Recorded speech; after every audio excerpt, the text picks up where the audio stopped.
পিতামাতার কথা অমান্য করে অন্য কোনো কাজও করা যাবে না। বুখারী শরীফের 3004 নম্বর হাদিস।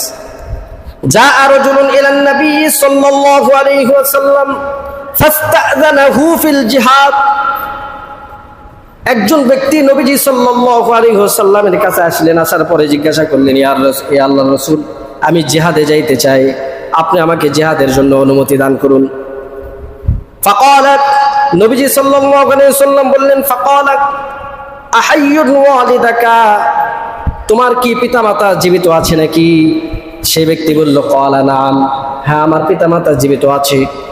নবীজি সাল্লাল্লাহু আলাইহি ওয়াসাল্লাম বললেন, ক্বালা ফাফীহিমা ফাজাহিদ, তোমার জিহাদে যাওয়ার প্রয়োজন নাই, তুমি তোমার পিতামাতার সঙ্গে পিতামাতার খেদমত করে জিহাদের সওয়াব অর্জন করো।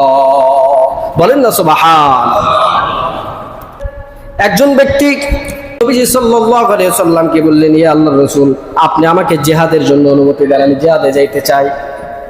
নবীজি সাল্লাল্লাহু আলাইহি ওয়াসাল্লাম বলেন, ফাকালা রাসূলুল্লাহ সাল্লাল্লাহু আলাইহি ওয়াসাল্লাম ফাহাল্লাকা মিন উম্মি, তোমার কি মা জীবিত আছে কিনা? নবীজি সাল্লাল্লাহু আলাইহি ওয়াসাল্লাম তাকে জিজ্ঞাসা করলো, তোমার মা আছে কিনা? সে বললেন, ক্বালা নাম, হ্যাঁ আমার মা এখনো ঘরের মধ্যে জীবিত আছে। নবীজি সাল্লাল্লাহু আলাইহি ওয়াসাল্লাম বলেন, ফালজামাহা ইন্নাল জান্নাতা তাহতা রিজলাইহা, তোমার জিহাদে যাওয়ার দরকার নাই, মার খিদমত করো, তোমার মায়ের পায়ের নিচে জান্নাত। বলেন না সুবহানাল্লাহ। এজন্য ভাইরা আমার, জান্নাত কামাই করতে চাইলে পিতামাতার খিদমত করতে হবে, মার খিদমত করতে হবে।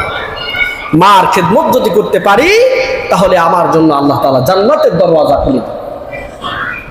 সম্মানিত হাজিরিন, 2 নম্বর হচ্ছে আল্লাহ পাক রব্বুল আলামিন কুরআনুল কারীমের মধ্যে বলেন, ইম্মা ইয়াবলুগান্না ইনদাকাল কিবারু আহাদুহুমা আও কিলাহুমা ফালা তাকুল লাহুমা উফ। রব্বুল আলামিন বললেন, ও দুনিয়ার মানুষেরা, ও যুবকরা, ও যুবতীরা, তোমরা মনোযোগ দিয়ে শোনো।